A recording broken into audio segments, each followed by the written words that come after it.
मियोइबा अखोइना मियोइबा लक्ता हिंगबदा चंगद्रबा याद्रबा सिंगी लक्ता इसाना इसाबु सक ताकचनबा खुदम चांगदम हाइबसिसु अमनी अदुबु मसाना मसाबु सक ताकचनबा आधार कार्ड फाउबा लेजदबा मीगा मीमानद्रबा इमुंग अमा टॉम टीवी ना थेंगनरकली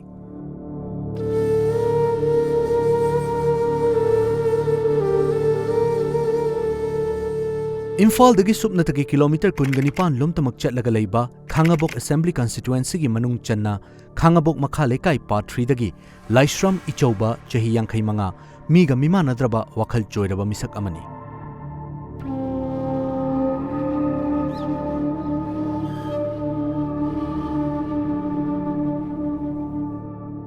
मचानुपा लाइश्रम नंदकिशोर चही कुंथ्रा अमदी मचानुपी लाइश्रम तोंबिसना चही कुन अनिगा पुन्ना लेमिनरी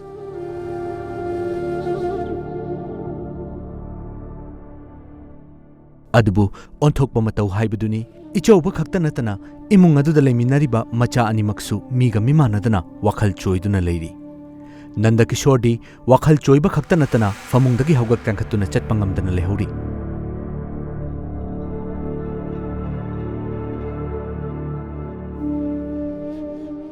मीमानद्रबा मचा अनिगिदमक मीमानद्रबा मापाना लेकाइगी अफंग अफंग थबक सुदुना इमुंग पुनब होतनरी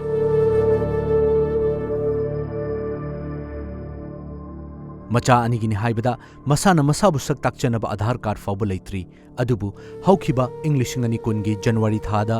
AAY रेशन कार्ड अमा साबिदुना चेंग केजी कुनमंगा खक्ति फंगबा हौख्रे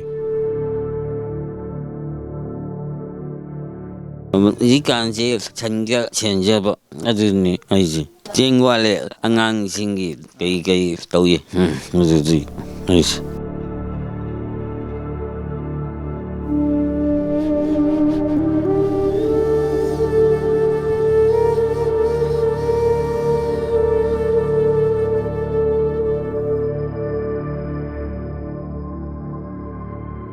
इमुंग असिदा इचौबगी लोइनबी लाइश्रम कुंजरानी अमदी मचानुपी याइमा लाइश्रम प्रोमिला अनि असिदी वखल चोइदना मीगा मीमानबा ओइखी अमदी इमुंग असिगी मित पांगल ओइजरमी ngasiदगी चही 15 रोमगी ममांगदा प्रोमिला क्लास 10 थानबगी दमक form fill up तौनबा cell लेतबदगी lyric तंबा तोखी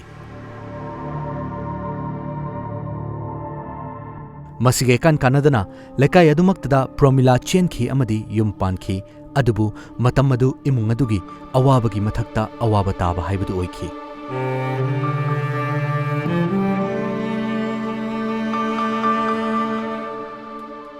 yum पालबा मतुंग चही अमा खर हेलबा तुंगदा प्रोमिला अंगांग अमा नाउपुरे हाइबा खंगलखी अमदी ममा ओइबिगी लूरबा तानफम मदुदा नुपा मयुमदा सिरमले हाइबा पाउ ताखी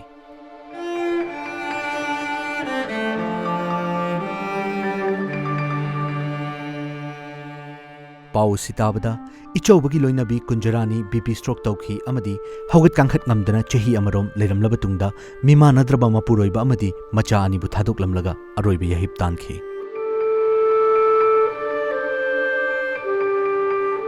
अगो यामबजी मीमानद्रे अइना मामा तोंत लेबदु नुंगाइरोइना अइना कोलगा बिसि पुन्ना सारिबने सा पुन्ना चाइ हौजगी मोय वटपा लेयन्ते अइना सारिबोदि चामिनसि अइना लेयले मा मतम मतम योइबा थबक सुम सुइ वरोप खरा प्रोक तब खरा थोइदौ नै खoi थिजे बदुगुमदो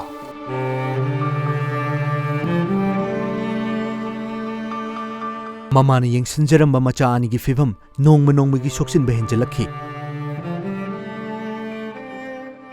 मपाग हेकपोकमिनाबा मखुरा लाइश्रम याई स्कूलना मखोय अहुमबु येंसिनबिरी